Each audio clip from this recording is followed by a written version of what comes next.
Okay, so this is the second pedestrian mobility and heat session. We had another one, I think it was just a week ago. Some of you were there. It was a really great session. We had multiple people from India, USA, Iran, Istanbul, people from all over the world from our network joining to talk about issues of pedestrian mobility and heat, built environment and heat, concerns from their own cities about urban heat. So the idea for this series, many of our network members are in places hemispherically where it's winter right now, but we can keep this series going all year round. And I think considering that urban heat is a global problem, we might as well continue it as a series. So the idea for this session was to come together, really start on a conversational note so we can go around and do brief introductions. For the sake of time, please let's keep them pretty brief because I have a Miro board activity I want to get into later to start plugging in ideas, what people want to explore in this series. So this today is really just meant to like get on the table what we're concerned about, what we want to explore in this series. And also for many of you, you're meeting for the first time. The network is growing day by day, week by week. So let's get to know each other. So let's start and let's do, and you're going to have to, I apologize in advance if I might interrupt you. If I'm going to keep an eye on the clock. If somebody's going into like a 10-minute introduction, I'm going to gently interrupt you. We're all on LinkedIn. Feel free to connect. But we can start with intros of who you are, where you are. Please feel free to share what you do. You all do interesting things related to what this network is all about and maybe why you're joining this session. So I'll put that in the chat, who, where, what you do, and why are you here about, what is your interest, concern about urban heat. And then when you're done presenting yourself, I'd like you to pick the next person and please pick somebody you do not know.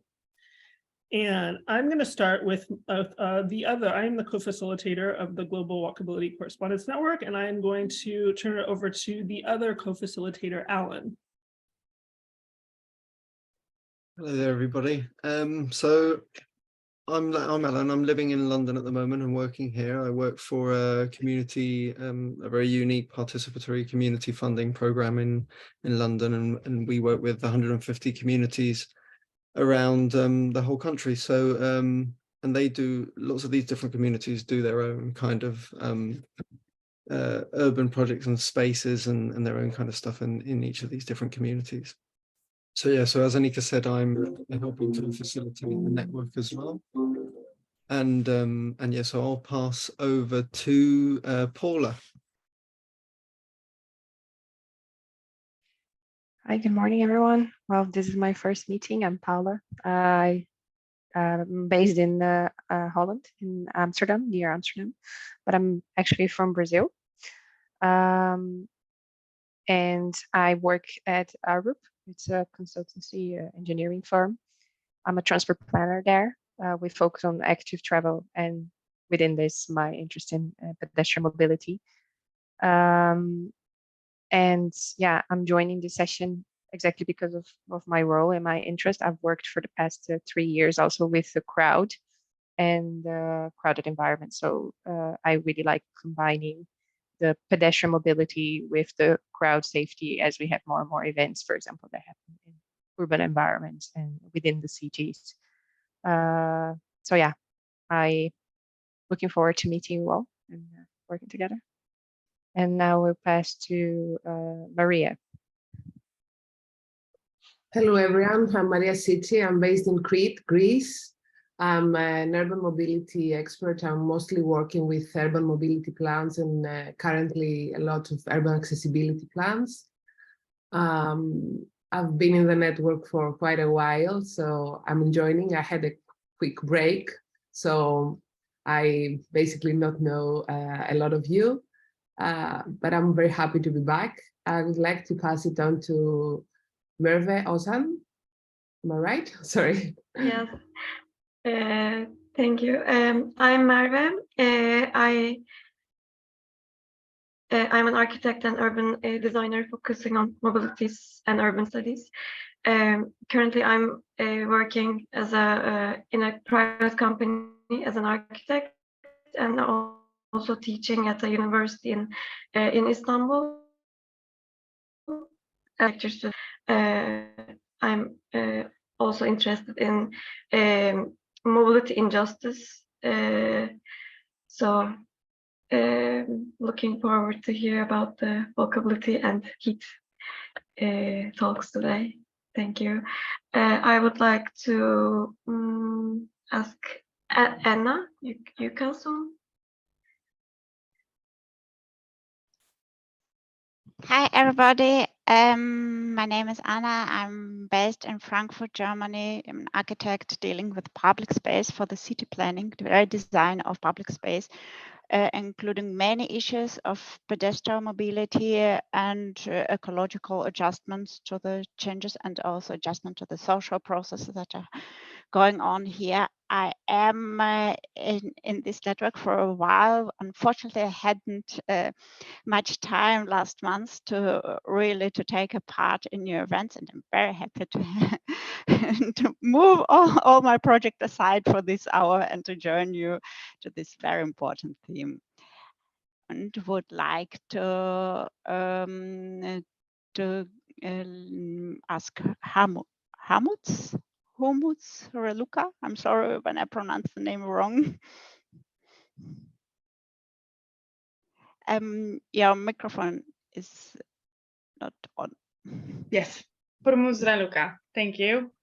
Hi, everyone. My name is Raluca. I'm from Romania, Timișoara, a city in the western part of the country. I'm an architect and urban planner. I've been working in urban planning for 3 years.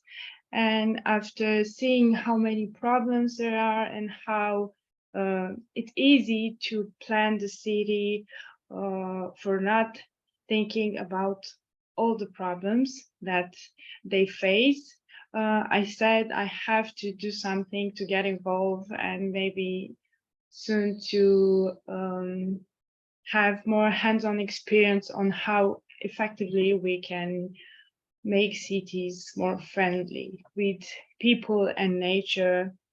And heat is something that I'm very interested in, because every day when I'm walking through the city, I can feel how heat is such a huge problem, and this combined with the traffic network. I'm so happy to see you all, to get to know you all and talk about these great subjects about our cities. And on to Mohammed. Hi, guys. First of all, can you all hear me? Okay, perfect, because my laptop decided not to cooperate, so I'm on my phone. Hi, everyone. My name is Mohammed. I am from Bahrain, which is a small island off the coast of Saudi Arabia between Qatar and Iran. As I speak, it is 38 degrees Celsius. That's 100 degrees Fahrenheit and 100% humidity. Heat is disgusting here. It's really, really hot. I am an urban planner. I work for the Ministry of Transportation, and heat is something that comes up every time we try to promote public transportation or micromobility or walkability. It's just, but it's too hot, but it's too hot. So that conversation feeds car dependence, because everyone wants to be in their air-conditioned bubble. So heat is very, very important and a big deal here. So this is why I'm here. And so nice to meet all of you.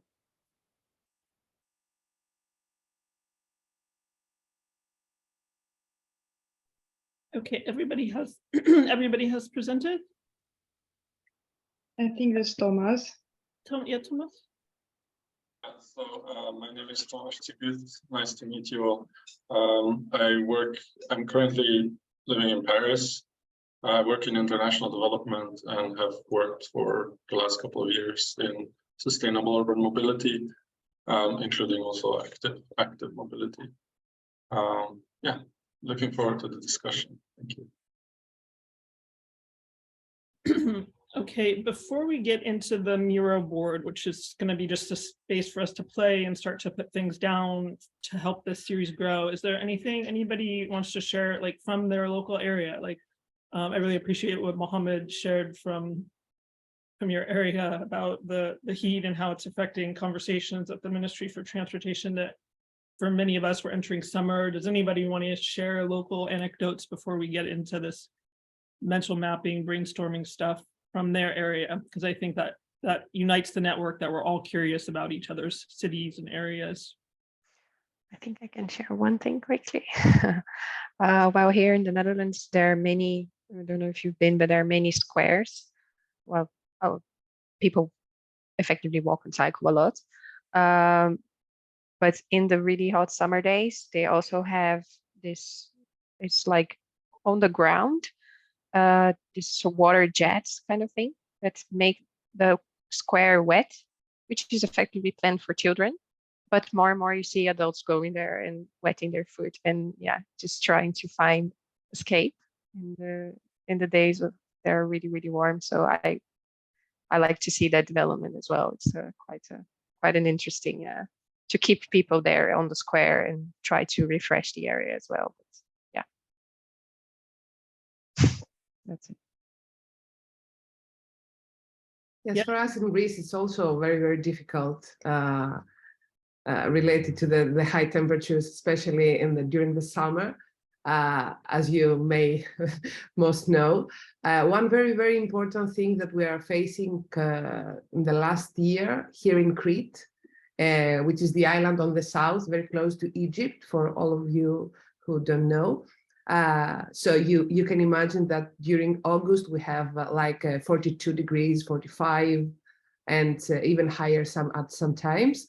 We had one incident with a tree that fell and killed one person who was in a motorcycle. And from this time on, like for a year now, several municipalities here in Crete are actually trying to assess the greenery, which is near the roads. And we have several cuts of trees, which you can imagine have a very, very high impact on the heat. So we are facing, and actually I am trying to find ways for the trees that are falling, or for the trees that are kind of in a critical position that they may fall.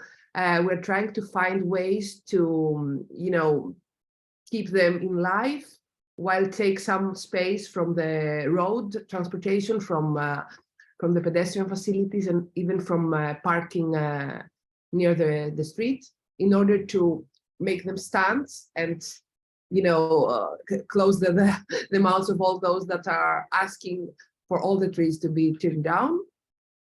That's all from me. I feel we're very anxious for the greenery that is going to be lost if we actually do what the municipalities have already voted. Thank you. Yeah, I would maybe add something to that, coming from Paris, because Paris is a very built up city with, it's basically just asphalt and concrete in most places. And I think that that's one of the things that's really noticeable in summer months, the absence of greenery, because it really heats up on the streets.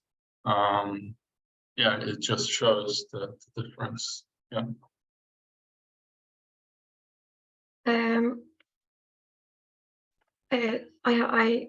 I was thinking about something after this conversation. In Istanbul, also in around July, it usually the temperature is around like 38 or even above 38 degrees Celsius. And there are sometimes shops that are kind of spraying cool, like not cold water, but water to refresh people. And I could observe that people who are walking on the street change their way to get that fresh, that cool water from that shop, and then they continue their way. And this was something I observed as a mobility choice because of the heat, they choose to walk in front of that shop and then continue their path. Hopefully, if I can take pictures this summer, I will try to show that to you as well. Thank you. I've seen in some cities that they make this kind of a refreshment installation. It's like an arch across the street that sprays the same water vapor. And I feel like it's very effective. I don't know how much water it uses and if it's environmentally friendly, but it's very efficient for the comfort of the pedestrians. And maybe a question for you, Thomas, but I heard that in Paris, there's also a network of cool islands being built or has been built. How is that, like do you use it, for example, or you know people that do? Yeah, so in Paris, I mean, my impressions are Paris is one of those cities that's often promoted as a good case of urban planning. I feel like in Paris, there's a big contrast between common streets and then specific areas, because like it does have a lot of parks, but they're isolated parks. So it has also these areas that you mentioned, but these are all like bubbles within the city. And then people tend to concentrate in those bubbles, so they also get crowded and overused. And I feel like there's a big contrast between being in those areas, which are nice, and just basically walking through the city. So because most of the streets don't share that design. Thanks. Bit of inequality indeed. Yeah, because I feel like in a good case of urban planning, you sort of want to reach some kind of continuity. I recently visited Barcelona, and I feel like in Barcelona, they're really trying to implement that. And you have a lot of like tree-lined streets and so on that basically connect different green areas. In Paris, you don't really have that. You have some cases, but they're sort of isolated. Many, especially in the city center, not the strict city center, but within the city center, most streets are really built up and lack green furniture. Thanks. Are you guys ready to get into the Miro board? Can everybody see? Does everybody have access? Yes. Yeah. It's better to ask who doesn't have access, who wants to get in. Just ask for help. So feel free. I'm not real skilled with Miro, so I just pretty much put this up today. I thought broadly we could get in a list of concerns, mitigation solutions, which is where it gets really interesting because maybe we're seeing different things. And then over here is where we're turning all of this stuff into actions, session ideas. Merve, very exciting from the last session. We already have a calendared co-creating exercise with Merve, who's here on July 2nd, and she'll be leading that. Modeling problems and solutions for pedestrian mobility heat. So these are from the last session. These were ideas that people mentioned that they might be willing to lead sessions on, whether it's a conversational thing or an activity, something that we can get our minds engaged with, some sort of exercise or something. Of course, many people in our network are working with these issues, so looking for really constructive sessions when they join these sessions. So feel free to just throw stuff down. If you're new to Miro, just feel free to play around. Don't worry about messing it up. Just grab a Post-it, and if you want to already volunteer to potentially lead a session, we're going to be scheduling stuff like through August. So don't worry, it's not totally committal, but you can just put your name and the topic like on something and then drop it over here. And then we'll follow up via email and start the planning. And then if somebody you want to get together and co-host sessions, if you want to co-lead with somebody else, that could be real nice too. So feel free to play around and keep talking. Not sure if you know that there's an initiative going on in Europe for 100 cities that are challenged to become climate neutral until 2030. Yeah. Yeah, and this we have, for example, 6 Greek cities. And one of the most important issues that we discuss as we are trying to develop our action plan is to actually implement solutions that are increasing the greenery. And because we are talking about Greek cities facing the extreme heat events that we are facing, and also the flooding events that we face during the winter and before summer periods mostly. I was thinking when I saw this mirror, I was thinking whether we can somehow exchange some good practices that, and even write down the good practices that you have already mentioned. We can write them down, and maybe Miro can also support some photograph insertion. So maybe we can insert even photos next to our good practices. Sorry to join, but I was thinking about it. Yeah, for mitigations and solutions, I'll put, oh, how do I do this? I will put, that's what I meant by that, but I'll add it there, good practices. But in the span of this meeting, we can only do so much, but I love the idea that through this series, we can maybe, if anybody has ideas, again, I think Miro will be great. I'm not real skilled with Miro, so I need to play around, but this is gonna grow. Maria, I love your idea with so much input. Yeah, if we could do a Miro or even collate it into some sort of network PDF or something, I think there's so much interest in our network for this topic that we could probably put together something, and I'm happy to help coordinate that. So, you know, my problem with Miro is just I just get overwhelmed when it starts to become a lot of content. It just becomes overwhelming to me because moving side, but I'm just not used to it yet.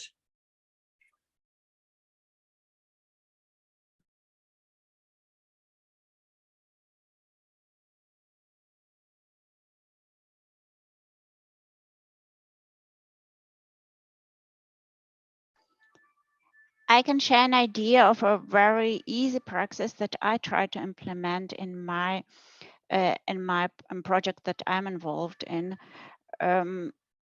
which like there are a lot of concerns of using water and who's going to take care of this water supply and measure for cooling urban areas.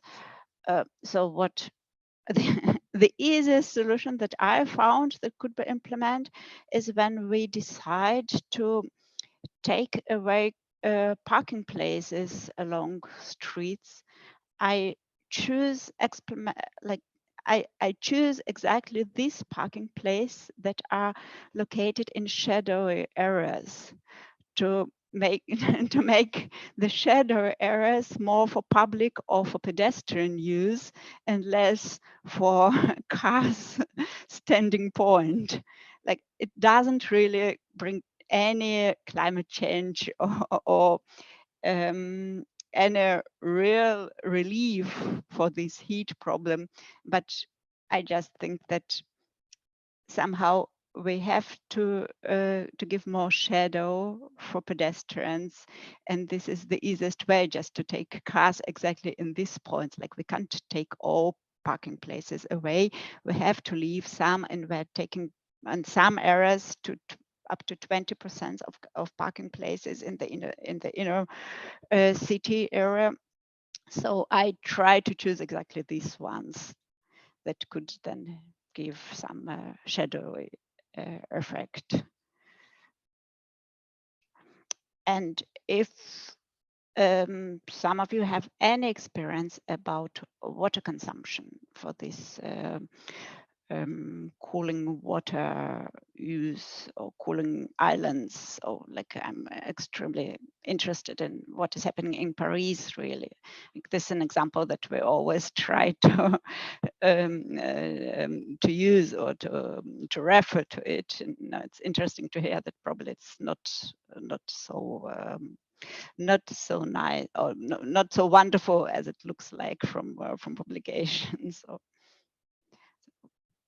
no, I would be very interesting to listen about your experiences.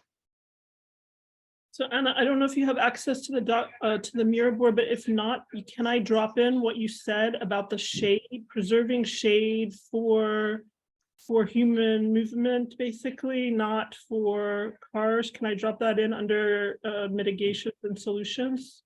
Yes, please. Actually, I can't do it myself, so it would Okay. be very nice. How do you prefer I write it? Preserving shaded areas. Yeah, or reusing shadow arrows. Reusing shaded areas for human movement or for public use. For public use. For pedestrians.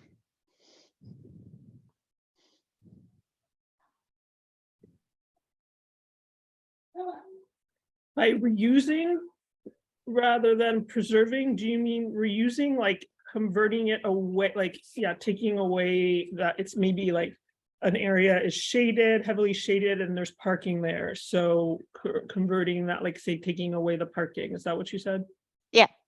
Okay. That's what I meant.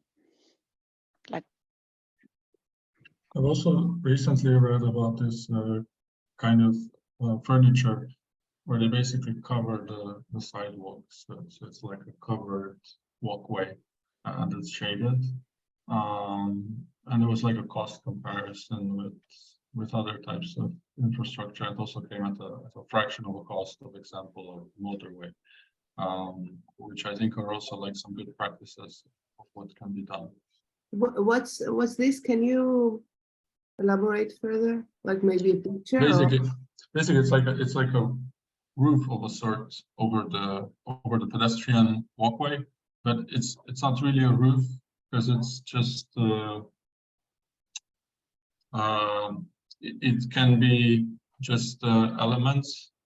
You know, it's not continuous, so that drives down the cost of the. Is it like an arc? Yeah, an arc or just like it can be just one-sided. So there's like just one. The pillars are just on one side. And then you have the roof, and the roof can be also just not a continuous roof, but panels, because for a shade you don't need a continuous roof, right? And I think because it's just individual panels, it also brings down the cost of the total infrastructure. So it's like a shading structure and maybe foldable or something like that. Yeah, that's right. Yeah. Like, especially in areas where you have like, let's say not on the street itself, but like somewhere that's a more open area, I think it comes in as a very good approach because there's nothing to provide the shade. And then they put this kind of shading infrastructure. Again, it's like partial solution. Of course, if it's already hot outside, the shade is only going to help so much. If I can add to that, I don't know if any of you guys heard or saw this on the news or if it came up on articles or something, but Dubai is building this 90-kilometer air-conditioned bike and pedestrian kind of path. It's eccentric, it's a lot, but necessary, but at the same time, you have to think air conditioning does emit a lot of CO2, but for my region, it's that hot that you need to invest in kind of infrastructure. So some sort of like sustainable air conditioning or advancement of the technology of air conditioning would be great, but this kind of extravagant, excessive infrastructure really is necessary because you can't do anything outside. When it gets that hot, you can't be outside for more than 2 to 3 minutes. And as a question, do you know who is doing the design for that, for this infrastructure? Sorry if I'm interrupting you. No. It's the lead behind it is I don't know if they're a company or an organization. It's called URB, but they have government support, government funding. But the main idea and the design is URB. Okay. And is it with renewable sources of energy? I'm just asking like random. No. Not like I mean, solar panels or things like that. I could be wrong. It could be wrong. They could be like solar panels. Yeah. But it's traditional air conditioning that is being used.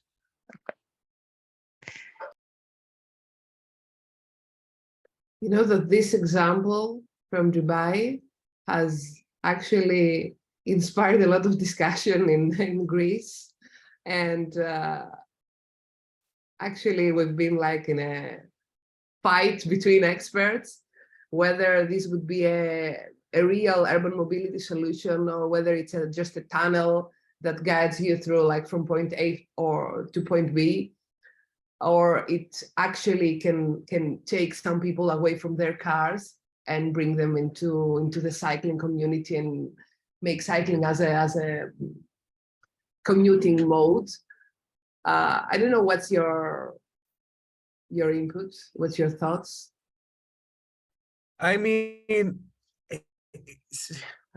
it's complicated, first of all, because I come from a very car-oriented kind of car-dependent country, that this kind of excessiveness is necessary. But I went to university in New York City, and I went to many cities on the Northeast, to Boston.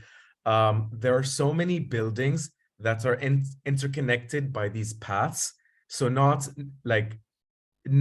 a physical infrastructure, but they make the lobby floor kind of connecting from one building to the other. So even in winter, I know this is about heat, but it helps with every kind of climate, whether it's winter or like when it's super, super hot. These interconnected paths between buildings. And the thing is, it's private corporations, companies that these buildings belong to, but they get incentive from the government of, for example, New York or Boston. If these private companies build these kind of paths, they're allowed to have less taxes, they're allowed to build higher. So there's this kind of government, private, public partnership that happens with policy, which I support 1,000,000%.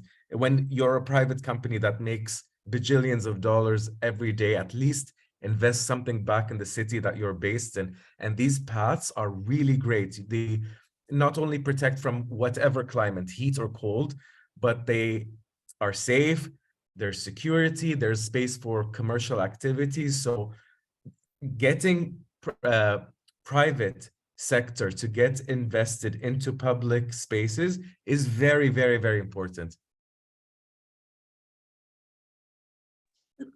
Mohammed, I don't know if you added it, but I wonder if we can add that as a future session idea. So if I have it correctly, like underground interconnected pathways that, yeah, as you importantly point out too, are important also in winter. So underground interconnected pathways.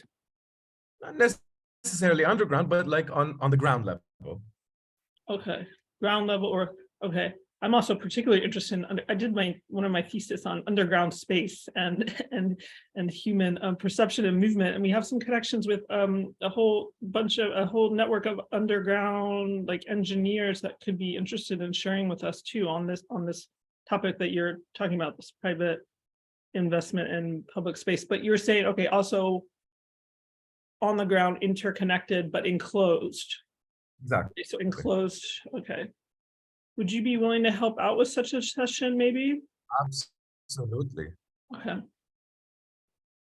And just on that, I keep veering off to cold weather, but Minnesota, I've never been, but Minnesota gets so cold that many parts of the city have these underground tunnels to keep people away from when it gets super, super cold. So if we have anyone from Minnesota that can help us in the network. We don't, but the idea for this series too is that we can certainly reach out to experts and have, like webinar type things. I think that would really enrich the series. So I don't know who was first, but Thomas and Paula. Thomas, you want to go? I had a few thoughts actually. They're a bit disconnected from each other.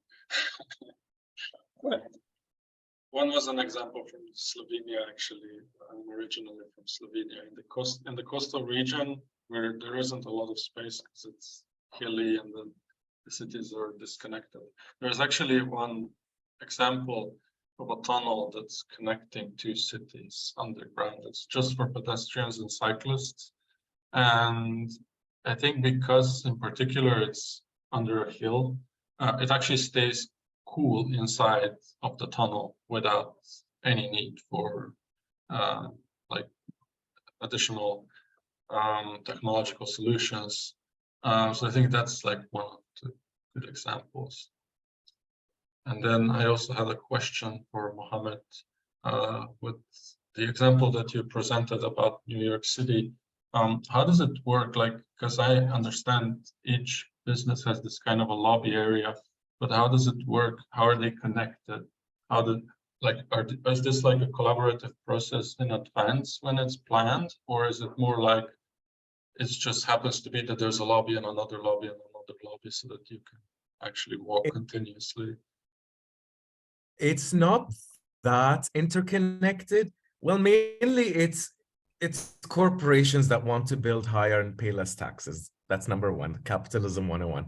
But it's not perfectly aligned. It's just, I'm talking about the Wall Street area. You're talking about really, really big buildings, ginormous.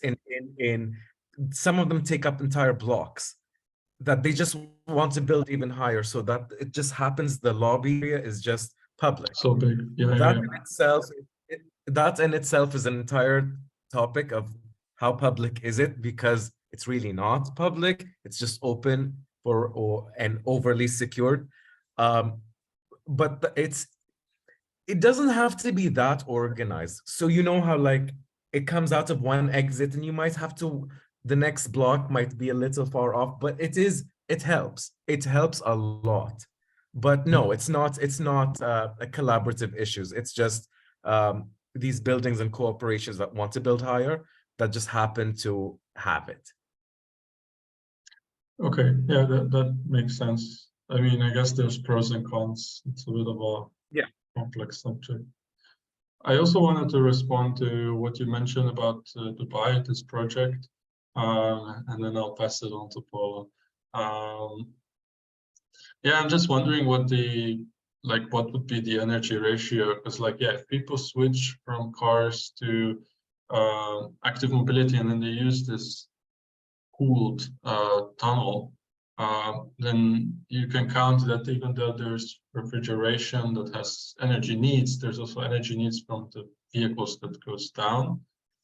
But I'm also thinking, like, if you're providing this technological solution which requires energy to operate, like, what is then the comparison of just setting up a metro system, or let's say something similar, because then that uses energy and people don't even need to walk or cycle, so you get actually a higher number of passenger per minute ratio. So I don't know, it's a bit of an energy demand comparison, I think, that has to be done here. I mean, that's why I like Paula's question. If when she asked if it's going to be like renewable, I honestly don't know, and I hope it's going to be renewable, because electricity, like in the world of urban planning, we always talk about electrification, whatever. But you have to also ask, where did that electricity come from? Because most of the time it does come from fossil fuels. You make electricity from fossil fuels. So it's kind of a double-edged sword. It's not, you're helping, but you're kind of not. it's very complicated because at the end of the day, it needs to be renewable, it needs to be sustainable, it needs to be clean, and yeah. No, that's a good point. Yeah. Yeah, electrification is only part of the way, if even that. Yeah. Okay, Paula, I'll leave it to you. Yeah, I will add another word to what you said. So it needs to be sustainable, but it also needs to be safe, I think. And that's kind of also where I come in. Because I like the idea as well, because it definitely promotes active travel. And I think I heard about, I think it was Israel also making some pathways like that covered to incentivize active travel. But when I think about tunnel, I get goosebumps, to be honest. Just to think of, yeah, how do you control the amount of people that get in and out, or the feeder lines to those main pathways? Yeah, you're effectively putting possibly quite a large number of people into the same space. If something goes wrong, they're constrained. So yeah, in terms of design for that, yeah, I get a little bit, yeah, I just think you need to really think about that. If I can add to that, this is why when I talk about like the private kind of paths and the private kind of public space, what you just said is kind of, it's controversial. Also in New York, for example, I'm sure you've all heard of the High Line. It used to be this elevated track for trains that got turned into a public space. I keep doing quotation because it's not that public. Meaning, for example, they can because it's private, they can kick out homeless people, they can kick out protesters. So this kind of public space, it has its good, but it has its bad, because it's not that public. It's very controversial. Yeah. So indeed, I think that would be something also maybe to add to the interconnected ground or underground level, the safety aspect of it, because I think any person that will be involved in designing, yeah, thinking about all the modes that will feed into this line, yeah, important to yeah, bring that up with the crowd levels. Although I think this is where it could get interesting, that we, so let's keep an eye out that we welcome experts working in areas like, I think Mohammed mentioned Minnesota, where they have existing networks. Montreal, places, maybe winter cities for sure, often have these underground networks, but also maybe enclosed ground levels. So maybe welcoming experts from these places to talk very frankly about maybe safety issues they've had and how they've definitely they can probably share more than anecdotes, but how they've dealt with that, because certainly I'm sure we can find some people who have a lot of knowledge. So I'll be happy to put some feelers out, and maybe those of us who are interested in this topic can look for some people to welcome. And would it be an idea as well to add, well, some of these sessions could be just like one person talking, but could also be a kind of a round table, right, with discussions between different parties with different perspectives. So yeah, I know some people that could come in for example, crowd management discussions on that topic, which could be interesting, but that's just an idea maybe. Yeah, absolutely. And you guys, please feel free to help organize sessions. I don't want all the ideas. I can't do all the organizing. So if you have an idea for a session and you want to sort of put it together, we'll calendar it at the network, and then we can send it out. And you can also share with it doesn't have to be just closed for the network. Yeah, we usually don't have like totally open public participation, because I just don't have the capacity for that on my Zoom, but we can yeah, have it a little more open. And these can take this whole series. My idea was that it takes different forms. We could have expert talks plus Q&A. We could have panels. So if you want to put together a panel that even includes yourself, you know, like Maria, say you want to invite some other people working at different cities to talk about urban heat issues that were, and then welcome fellow network members to engage. Like, we're happy to calendar all of that. And then also activity sessions, because I think people are going to really enjoy like the activity sessions that get us, working on something. You just got there. I don't know who's first anymore, Anna or Maria. Anna, you want to? Anna was first. Yeah, thanks. Like, I just wanted to continue the issue about safety and tunnels. Sharing concerns that I have in the moment. We're planning a really pedestrian tunnel and cycling tunnel and some important pedestrian connection in the city.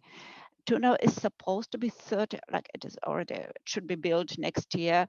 It would be 30 meters long, what is quite a lot. It would be definitely a cooling island, but I'm personally very concerned with the issues of safety, because I believe that especially women and girls won't feel very comfortable with this really very like it is a public property. It would have full access. Nobody will be kicked out from this area. It belongs to the city. The only solution that I found was to create light or artistic light incinerations on the entrances and like on the entrances to this tunnel, and somehow making this area special. Yeah, this is very nice, but it's more about a really traditional close underground tunnel where unfortunately we don't have any option to influence the design. It's like on the concrete walls. The only thing that we are allowed as a city to do is to design the path, the path itself, not the walls, but under the path on the earth. And if you have any more ideas or experiences or references, I would be very, very pleased to hear from you. If I could jump in really quickly before Maria goes, I just want to ask if people, because I'm so super interested myself in the issue of underground space, but the concern with tunnels, I also wonder if people are looking at, I mean, we have subway systems as existing networks that people use. So if one city has severe issues of crime in their tunneled subway networks, is this specifically the issue with the tunnel, or more just a broader safety issue in the city? If we look at cities that have subway systems that people are generally saying, I feel safe in the subway system, then it's not an issue with the tunnel, it's maybe an issue with safety in the city. So I'm really curious about this. Maybe we definitely should create a whole, I think it has a lot to do with perception, but then maybe also broader safety issues in a community. Because if we're going to look at tunnels and safety, we have to consider subway networks because they're historic tunneled networks that people use. Yeah, sure, it is interconnected. Yeah, we should have it would be great to have a session on this, and we can maybe invite some people specialized as well in underground space, and then some people specialized in safety. So feel free to also email later. We're gonna have to close up the session soon, but also feel free to email later any ideas you have, or when you want to help coordinate a session too. Okay, Maria? Oh yeah, it's a bit of a change in the subject of discussion, but I raised my hand when you were discussing about future session ideas. And I just wanted to remind you and Alan, the panel discussion that we were discussing roughly about the constitutional right regarding mobility and walkability. I know it's not very much related to the heat subject itself, but it could bring a lot of changes in several institutions and ask for more infrastructure, and of course we will have multiple benefits. And I don't know if I told you the other day that Mexico has added in the Constitution the mobility right. So maybe we can somehow make a panel discussion regarding this issue, have multiple people coming from around the world, and one specific speaker from Mexico to, you know, to hear the story of how it was developed and how it was actually accepted from the public. Yeah, Maria, I don't know if you want to take a leading role on helping to coordinate that. I think, yeah, you and Alan were talking about that. And Mario with, he's part of our network with the International Federation of Pedestrians. He might be real interested in helping lead that as well. Yeah, I can, of course, I can help, and I would be very happy to even like coordinate, but for sure I cannot support it by myself. I will need, and I will need actually the knowledge, you know, because I have a lot of thoughts, completely unorganized, and a lot of technical solutions and how this can benefit, but we would need invited speakers that know a bit more about this. Okay, so we can follow up by the email to coordinate that. So any wrap-up thoughts? I know a lot of people often have to go on the hour, so also, if you guys will indulge me, this video is going to go up unlisted just for the network, but I do want to take a screenshot because you know what? I think we have 9 countries represented here. And at the first meeting, it was similar. So I think it's so inappropriate for me to say I'm excited because this urban heat issue is like really here in Warsaw, it's nowhere near those high temperatures, but I live in an area which I like my neighborhood a lot, but it's one of the most significant urban heat islands. It's a former business area, kind of in the process of transforming, and it's brutal in the areas that are unshaded. It's brutal, you know, and we're still in the, I still think in Fahrenheit 70s. What is that about? Look at what's happening in Canada right now. It's bad. Yeah. Yeah. Yeah, so I feel like I'm grateful to see so many people from the network wanting to join and getting a mural board up like this, already seeing future session ideas, and that we can carry this on as kind of a permanent network activity, because unfortunately it's going to continue to be an issue. So I do want to take a screenshot because we're going to keep scheduling through the next few weeks, like sessions like this, just for also at different times. This 10 a.m. slot, it's interesting for me to see who's joining. We have, you know, often 6 p.m. on Fridays, CET, that doesn't allow for a lot of people.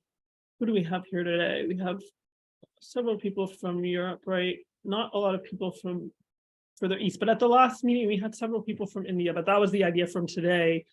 Often when I schedule times, it's not inclusive for like Australia, New Zealand, Southeast Asia. So we're going to continue scheduling at different times just to welcome people from all different regions. Are you guys all wrapped? Everybody's in the mural board. I'm going to stop sharing. If you don't want to be in the screenshot, I guess you can turn off your camera, but I hope you'll all be there. So let me do a 1, 2, 3. Feel free to take your own as well if you want. Okay, 1, 2, 3. I'll do one more. Okay, thank you all so much. So any wrap-up thoughts about this and moving forward? Just very happy with all the discussions. It's really nice to have this open channel, and yeah, like my Same. You can connect on LinkedIn or anything. Like, let's keep the conversation going. Yeah, everybody's on. If you want to quickly drop links, everybody here is in the LinkedIn group, right? So I can put up the screenshot as well in the group and tag everybody. I want to say welcome to recent members. Paula, this is Paula's first meeting. She just joined this week. We had 5 new members. Welcome, Paula. Yeah. The network, thank you. We had 5 new members join just this week. I'm hoping to be able to hire a part-time intern one day to help with the onboarding, because it's going to, and we want to open up some more. We haven't even touched like outreach, like actively doing outreach, and we want to let the network grow a lot. Raluca is fairly new to the network, but has also been really busy in recent meetings. And Merva is also new to the network and already planning to host her first session on July 2nd. So you should have all, I think I sent out Merva session yesterday, right? I sent out the calendar invite for that yesterday. July 2nd will be hers. So I'm really looking forward to that because she'll be leading a co-creation exercise on these topics. So if any of you also want to lead a session, help coordinate. I know some of you are like, I can't lead it, but we're here to help us coordinate a panel. So, you know, I'm always willing to help host if it's at the right time. Just email or LinkedIn chat. And thanks all for your time. And yeah, maybe also if you have pictures, feel free to send pictures of like Maria, what you said about the Miro. If anybody's good with Miro too, I'm happy to get help, or you can help me with the board. But if we can even see down the line, if we get a mix of pictures, like I'm always documenting bus stops with really poor shading, no shelter, and then really great bus stops with great shelter, like things like that, mix it up. Just anything you're seeing around your city, if you want to send it, we can maybe look at one day doing some sort of PDF or some sort of network document with all of our observations. So if you're out in the field, just feel free to send a quick picture to the network email or post it in the LinkedIn group. Okay. Sounds good. All right. Well, I guess we'll close up the meeting. Thank you, guys. Yeah, thank you very much. Thank you all. great. Thank you, Annika, for raising such an important theme once again. Yeah, sadly it is, but yeah. Thank you. Thank you. Bye-bye. Bye. Thank you. Thank you. Bye. Bye.